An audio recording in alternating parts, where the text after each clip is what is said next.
Stand for the flag salute and a moment of silence. Oh, am I on?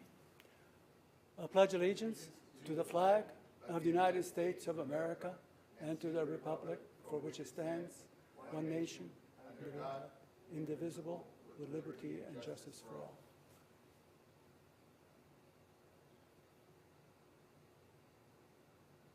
You may be seated.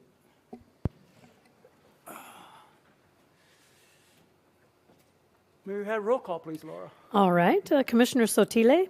Present? Commissioner Edison? Present. Commissioner Morose? Present. And Commissioner Pollock-Rude? Present. And let the record show that Commissioner Serco is absent. Welcome to the El Cajon Planning Commission meeting. This meeting is being live streamed on the City of El Cajon website. Appeals or final decisions of the Planning Commission made this evening must be filed in writing with the City Clerk before 5 p.m. Monday, April 28, 2025, and must include the payment of a filing fee. If you wish to speak on either a non-agenda or agenda item tonight, please fill out a request to speak card located by the agenda and return it into the secretary, who will call you up to speak when the agenda item comes up for public comment. We ask that you give us your name, spelling your last name. Speakers are limited to 3 minutes. The display on the podium, as well as other monitors in the chambers, will show time counting down. 30 seconds, the podium clock readout will turn red, signifying you have 30 seconds until the end of your time. Applicants and individuals representing groups of people may be allowed more time if appropriate. All public hearing comments should be addressed to me as the chair of the commission and not to individual commissioners or to staff members. Please turn off all electronic devices if you have already not done so. Pursuant to City Council Resolution number 114-79, a commissioner who has received evidence related to a matter before the Planning Commission other than an unescorted view of the subject property is required to disclose such information at the hearing. At this time, we will take comments from any member of the public on any item of business within the jurisdiction of the Commission that is not on the agenda. Under state law, no action can be taken on items brought forward under public comment except to refer it to staff for administration or place it on a future agenda. Is there anyone who wishes to address the Commission under public comment? Please come forward. Okay. Were any public comments submitted prior to the meeting, Laura? No, sir. Okay, thank you. Okay, now we'll go to the consent calendar. A single motion will cover all items on the consent calendar. Yeah, well, does the Commission wish to pull a consent calendar item for discussion? Nope. No. Does the staff wish to pull a consent calendar item for discussion? No changes from staff. Okay, so you made a motion? So motion. Okay. Did you second it? Okay. The motion made by Commissioner Edison, second by Pollock-Rude. Please vote. And motion carries by unanimous vote. Okay. Now we'll go to the second item. And the second item is zoning code amendment. Request is amendments to the zoning code. CEQA exempt, and staff recommendation recommends City Council approval. So it's going to be moved to the City Council. Okay. Noah. Great. Thank you, Mr. Chairman. So the proposed zoning code update is primarily related to housing and commercial land uses, as well as some recently improved and enacted state laws. The first set of updates address comments received from the State Department of Housing and Community Development. That's mostly regarding previous updates to the accessory dwelling unit regulations. The next two items were directed by the City Council in March, and those include the emergency housing regulations as well as commercial regulations for hospitals.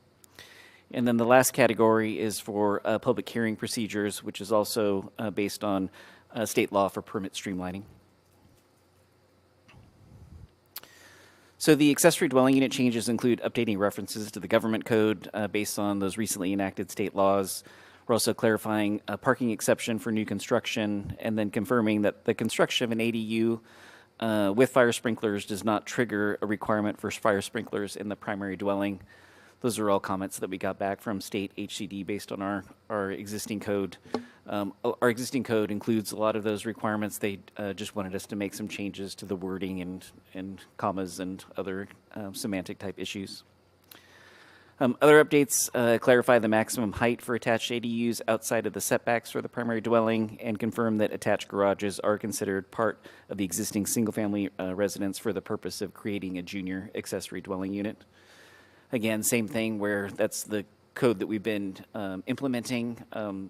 So there's really no changes. They just wanted us to add some clarifying language in order to be more consistent with state law in their interpretation.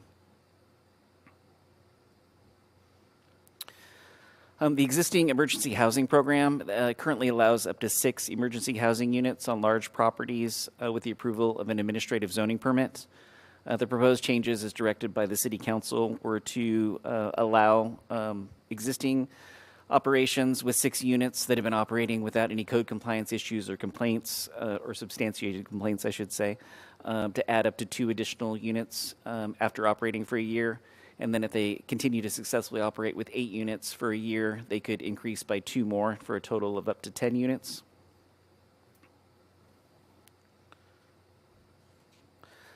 Just as a reminder, there's currently only one operating emergency housing program. That's at 660 South 3rd Street at the Meridian Church.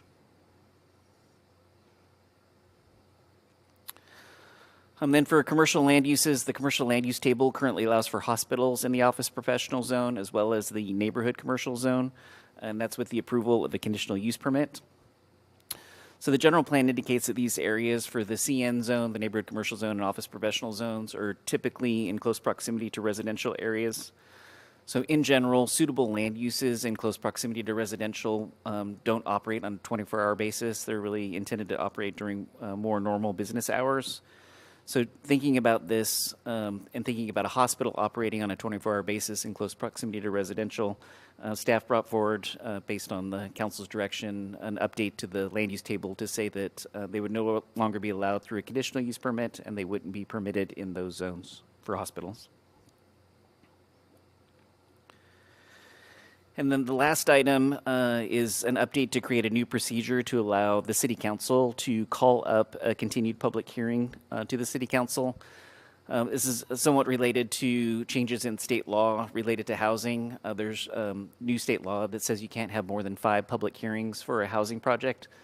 It was in some jurisdictions they were having housing projects that were being continued, or the Planning Commission or City Council were asking for new information or changes to the project. And so at the state level, they passed a law saying you can't have more than 5 public hearings or meetings on a single topic. And so in order to ensure that the City Council would have the ability to call up something that's been continued, the change to the code would then allow them to, if something was being continued or council wanted to act on it immediately, a council member could call that item up. And so that's what that last change would accomplish.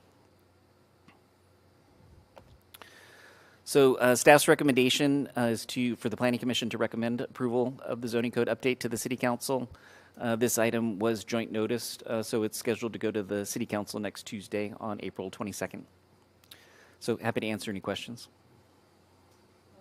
I have one. You say hospitals in close proximity to residential areas. When you say close proximity, what distance are we looking at?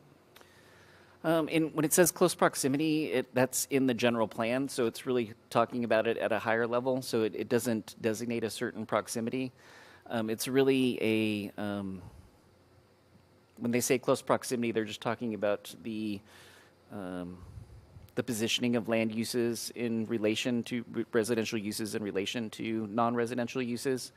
So wanting to see, probably a good example would be like the mall. So at Parkway Plaza in the regional commercial zone, you have more regional serving uses. You don't want that type of use right next to like a single family neighborhood. So the office professional zones and the neighborhood commercial zones are typically behind the larger commercial corridors. So it is, to to directly answer your question, it doesn't state an actual distance. It just says in close proximity in the general plan. So if you have a large shopping center, do we have a distance barrier for a large shopping center, or does close proximity also apply? I mean, they're evaluated on a case-by-case basis. So depending on the type of development application, sometimes you'll have a specific plan. So the specific plan could look at those compatibility issues and approve a certain layout for the shopping center. So the good example is at Avocado and Chase. There was the specific plan for the building with the former Rite Aid, where the city council approved the conversion to the cash and carry for additional wholesale uses. That shopping center is a neighborhood commercial shopping center because of its proximity to residential. But the overall design was approved through a specific plan. So even though it's a bigger shopping center, it still is in that neighborhood commercial zone. The other office professional type uses, like up in Fletcher Hills, like behind, well, in Fletcher Hills, closer to the school and the rec center, those are office professional zones along the side street on Tampa over there. So you just see them more not on the main street. Okay. Fellow commissioners, do you have any questions for staff? Yeah, what was my one question? So that state law that says that you cannot have more than 5 hearings, does that mean 5 hearings through, like, can we do 5 in the planning and 5 at council, or is 5? Like, how does that work? It's 5 total. 5 total. Okay. And then the other question I had was, let me just see here. The laws regarding ADUs, are you pretty much at this point just having to do whatever the state says, or do you guys have any discretion that you can use still? Essentially, what the state says is that we can be less restrictive than what the state requires. And so one of the examples in our code where we're less restrictive is that in state law, it says you can have ADUs up to 4 feet from the property line. In our zoning regulations, we've always allowed detached accessory structures at a 3-foot setback. So in that instance, we are more permissive than state law. But the state continues to review each of our ordinances, and if they find us to be out of compliance with state law, they could essentially invalidate our code and require us just to permit things. So we're just continuing to accept their feedback and make those updates as they come through. Okay. They recently updated their HCD handbook, where they essentially reinterpreted a lot of the existing laws through the current lens, and so we're just continuing to work with them the best we can. Okay. Great. Any other questions? Yeah. Just Commissioner one Edison. quick question. On the emergency housing, the language is a little ambiguous where it says that as long as it doesn't have, substantial complaints. I'm just trying to get ahead of this in lieu of other things that we've had. Is there a metric for type of complaints, or is there any language for that? There's not a metric for that, but in the zoning code, it does. So the administrative zoning permit is a permit that is approved by the director of community development. The director does have the authority to elevate something to the planning commission. So I would think if there's been no complaints and there's no issues, the director would approve it. If there was some history of complaints that would warrant more public feedback, that would be something that would be elevated to the planning commission. Okay. I'm just thinking 1 or 2 complaints, there's always going to be a complaint at some point. I'm just, and over the past year, thinking of different things that have come up. If there's a substantial amount of complaints, they might say, oh, well, that's not enough, or it's too little. Just trying to get an idea of what it's going to be. Well, I think the critical word in the staff report is a substantiated complaint, something that we had observed that was a clear violation of the code or their permit. So like if we were getting a noise complaint and we went out to the property line and used a noise meter and measured and saw that they were being too loud, that would be a substantiated complaint. If we just got complaints that weren't substantiated, that wouldn't be a cause for not allowing them to expand. Okay. Thank you. Also, on that one, 1.5 acres, 6 units up to 1.5 acres. Could they possibly put 10 units on the 1.5 acres as well? It would be a maximum of 10 total. So in the instance of Meridian Baptist Church or Meridian Church, they have the 6 units that are there. They could expand by 2 because they've already been operating for 1 year. And then if they have 8 and they operate for another year, then they could increase to 10. But 10 total Okay. was the direction from council. Okay, great. Any other questions for staff? Okay. Open public hearing? Yes, please. Okay. Let's open a public hearing. Is there anyone that wishes to speak on this particular item? No? Okay. Okay. Close public hearing. Move to close public hearing? Motion made by Commissioner Rose, second by Commissioner Edison. Please vote. Motion carries by unanimous vote of members present. Okay. So what say you, fellow commissioners? Yep. Yeah, it's pretty. Pretty forward, okay? Yep. Okay, I'll make the motion. I move to adopt the next resolution in order recommending city council approval or proposed zoning code amendments. Do we have- Okay. Motion by Commissioner Sotile, second by Pollock Rude. Please vote. Motion carries by unanimous vote of members present. Sorry, I stumbled on your last name. Okay. And I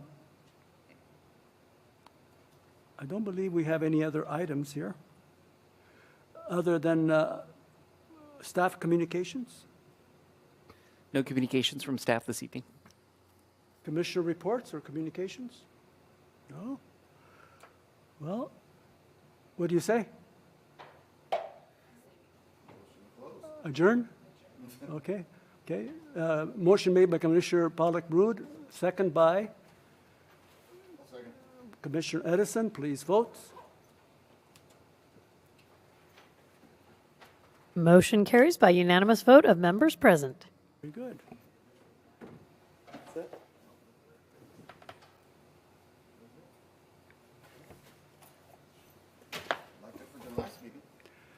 Are you here from a public school? Are you visiting? Oh, you're doing a report? Oh. Oh, city council? Oh, very good. No, it's still. Well, welcome. What school are you from? Valhalla High School? Yes.